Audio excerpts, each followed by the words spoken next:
Les artistes face à l'exil ou comment vivre et créer loin de son pays d'origine. Ils viennent du Maroc, de Syrie ou de Russie et ils sont au cœur de ce nouveau numéro de À l'affiche. Bonjour et bienvenue à tous. Les conflits en Ukraine, en Syrie ou à Gaza ont amené de nombreux artistes à quitter même temporairement leur pays d'origine. Au Palais de Tokyo, l'exposition Dislocation nous fait découvrir le travail de 15 artistes ayant vécu de près ou de loin ce déchirement. Au travers de leurs œuvres, une réflexion aussi sur la mémoire et la transmission. Emma Guillaume et Anaïs Lavielle ont rencontré deux des artistes exposés. Des barbelés, une frontière à traverser. Ce sont les souvenirs que Randa Mada garde de son enfance dans le plateau du Golan occupé depuis 1967 par Israël. Dans ce livre accordéon, elle revisite une scène qui l'a marquée, des Palestiniens tentant de traverser la frontière à proximité de son village. Lorsqu'ils ont traversé la rue juste devant notre maison, ma mère était très triste à l'idée qu'un jeune homme puisse être tué à la frontière.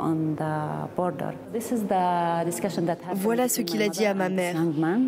Je suis là pour rentrer chez nous à Jaffa. Avec ces mots, Randa Mada tente de traduire la violence de l'occupation israélienne et place ce drame au cœur de son travail. C'était très important pour moi de raconter ce genre d'histoire. Surtout en ce moment avec tout ce qu'il se passe à Gaza et au Moyen-Orient. Témoin, Ali Arkadi l'est aussi. Ce journaliste irakien a photographié la bataille de Mossoul en 2016. Grâce à l'art, il donne une nouvelle vie à son travail. J'entendais les maisons qu'on détruisait, les bombes qui tombaient sur la ville. Imprimer ses photos sur la pierre, un moyen pour lui d'attirer l'attention sur des vies fragmentées par l'exil. Toutes ces photos représentent la douleur des gens. Les images sont liées à la souffrance, à la guerre, à des récits. Lorsque j'ai couvert ces événements, je suis allé partout et à chaque fois, c'était vraiment des histoires dramatiques. De la Birmanie à la Syrie en passant par l'Ukraine, l'exposition atteste de récits à la frontière entre intime et politique. C'est d'une certaine manière utiliser le format exposition comme outil politique pour soutenir des artistes qui ont besoin d'exister, entendus et vus aujourd'hui. Déplacement, guerre, résilience, Dislocation offre un espace inédit à des œuvres plus que jamais d'actualité.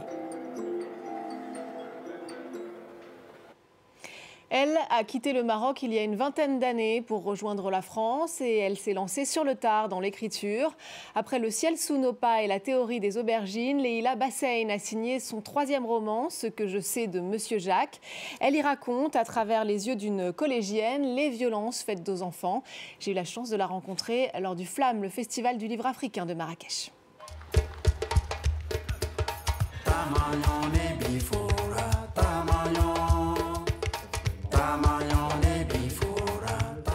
Bonjour Leïla Bassein, merci beaucoup d'être avec nous. Vous êtes donc autrice, on vous connaît pour Le ciel sous nos pas, pour La théorie des aubergines et votre 3e roman, Ce que je sais de Monsieur Jacques, est paru récemment chez Albin Michel.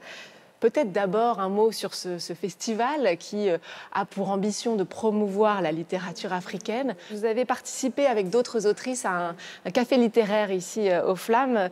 Le thème était écrire l'entre-deux. Comment justement vous articulez cet entre-deux, vous qui êtes romancière marocaine vivant en France? En vérité, je ne l'intellectualise pas vraiment. Il se fait naturellement, ce rapport à l'entre-deux. Comme tous les écrivains, j'écris à partir de ce qui m'entoure, à partir de mes obsessions, de mon vécu. Et dans un monde en plus mondialisé, pour moi, je ne mets pas de frontières à tout ça. Je laisse mes mots s'exprimer de manière tout à fait libre et je ne m'impose aucune barrière. Alors la littérature du continent, elle passe aussi par la francophonie. Ça aussi, c'est un lien très fort. Est-ce que pour vous, le français s'est tout de suite imposé comme la langue de l'écriture dans votre parcours de romancière? La langue française a toujours été présente au Maroc. Moi, je suis née bien après l'indépendance du Maroc. Donc je ne suis pas porteuse d'une histoire qui crée un complexe avec cette langue. J'aime cette langue, je me l'approprie et je m'exprime dans cette langue sans aucune entrave, sans aucun complexe. La langue n'a rien à voir avec la nationalité. J'aime beaucoup d'ailleurs à ce titre Dany Laferrière quand il écrit « Je suis un écrivain japonais ». Au fond, nous, romanciers, on ne s'encombre pas des questions des identités, il me semble. On essaye de faire une œuvre de la manière la plus sincère possible. Et quand un lecteur s'approprie ce que nous avons écrit, eh bien, cette œuvre lui appartient et l'identité du lecteur devient aussi importante que celle de l'auteur. Alors peut-être parlons de votre dernier roman, Ce que je sais de Monsieur Jacques, qui est paru chez Albin Michel. Peut-être présentez-nous votre héroïne qui est si attachante, Lula. Qu'est-ce que vous aviez envie de raconter à travers elle ?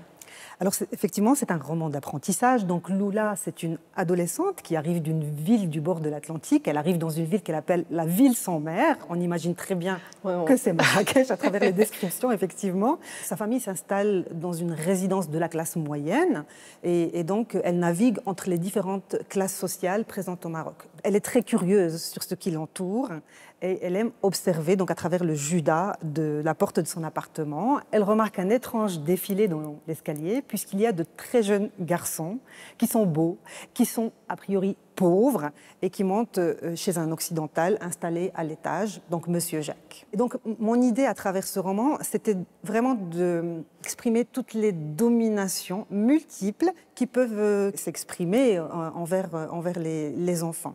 Puisqu'au fond, Monsieur Jacques, c'est un symbole, il est au sommet de la hiérarchie des dominations, il est occidental, c'est un homme, il est riche, il peut tout se permettre, et ses petites victimes, au contraire, sont tout en bas de la hiérarchie, puisqu'ils sont enfants et pauvres. Vous avez prononcé plusieurs fois le mot décomplexé. C'était aussi revenu avec votre premier roman. C'était une héroïne qui, elle aussi, était décomplexée, notamment face aux hommes. Là, vous abordez encore un sujet un peu tabou dans cette société marocaine et bien au-delà. Vous ne vous interdisez rien, justement, dans votre écriture ? Je pense que le roman ne doit rien s'interdire. À travers des parcours individuels, il nous raconte le monde.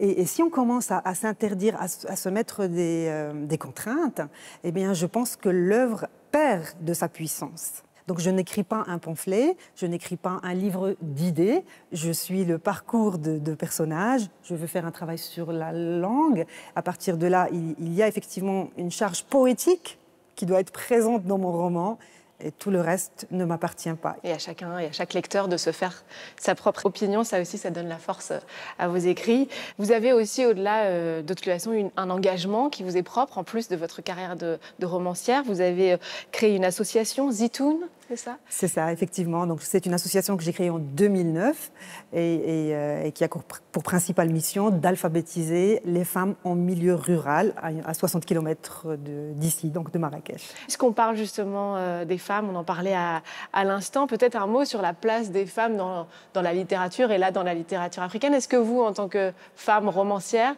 vous avez l'impression que vous avez suffisamment de place pour exister ?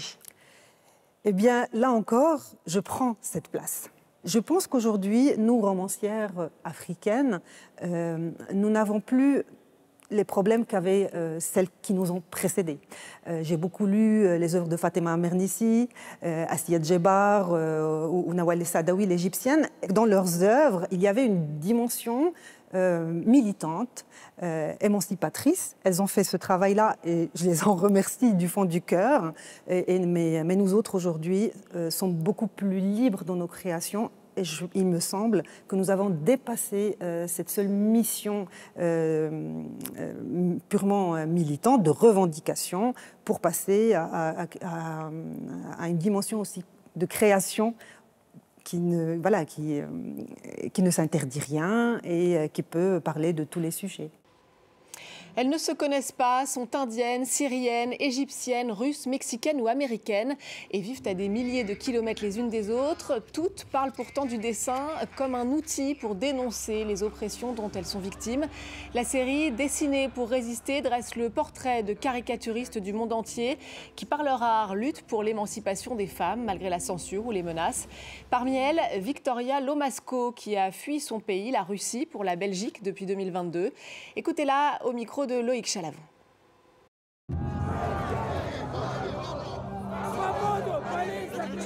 Я начала заниматься графическими репортажами, чтобы понять, что вообще за страна такая Россия. Я повсюду искала знаки про будущее, но видела только знаки, отправляющие меня обратно в прошлое.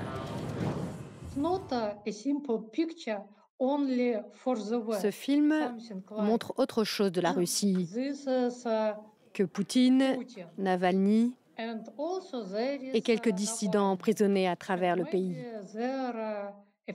Cela met l'accent sur les gens ordinaires devenus invisibles en Russie. On voulait montrer la complexité de notre pays, comme par exemple souligner que la contestation politique n'a pas lieu qu'à Moscou, mais aussi dans les campagnes.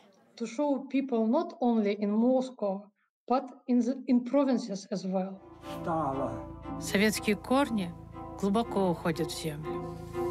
Ветки — это новое поколение.